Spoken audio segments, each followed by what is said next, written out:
Have you ever wondered how Cornelius Vanderbilt, a humble ferry operator, became one of the wealthiest and most influential figures in American history?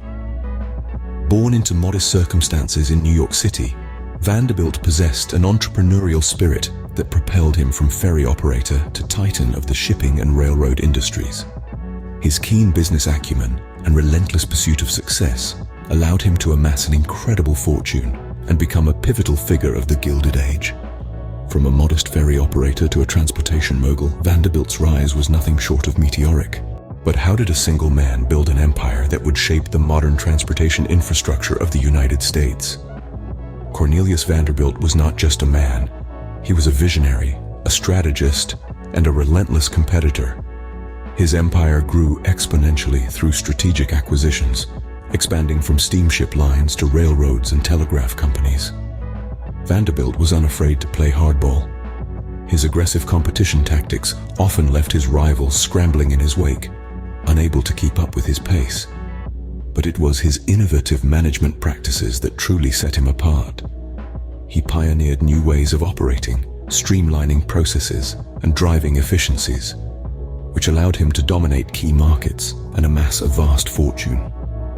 His influence wasn't just limited to his own businesses. The Vanderbilt family's interests played a crucial role in shaping the transportation infrastructure of the United States, transforming how goods and people moved across the country. Indeed, the Vanderbilt empire was built on strategic foresight, relentless competition, and innovative business practices. Vanderbilt was more than just a successful businessman. He was a pivotal figure in the development of the American railroad industry. But how did he do it? Well, it all started with his construction of major rail lines like the New York Central Railroad. He wasn't content with the status quo. Instead, he strived to transform the industry by standardizing railway operations and ramping up efficiency. Picture this: a world where railroads were a jumbled mess of different gauges and incompatible systems. Vanderbilt was the one who brought order to this chaos. He had the foresight to realize that a standardized system would not only make operations smoother, but also drastically improve efficiency. And he was right. His railroad investments did more than just bring him wealth. They reshaped the American industry, commerce, and settlement patterns. Vanderbilt's contributions to the railroad industry were a key driver of America's westward expansion and economic growth. They truly transformed the landscape of the nation. Vanderbilt's influence didn't stop at railroads. He was instrumental in shaping modern corporate governance practices. But how? Well, Cornelius Vanderbilt, with his relentless drive and strategic vision, was the architect of the first modern corporate structure.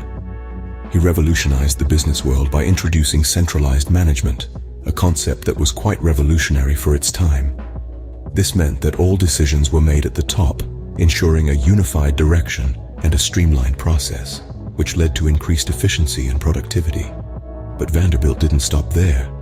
He also pioneered the concept of diversified operations.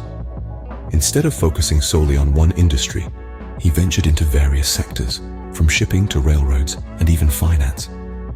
This diversification not only spread the risks, but also opened up multiple revenue streams, a strategy that many corporations employ today.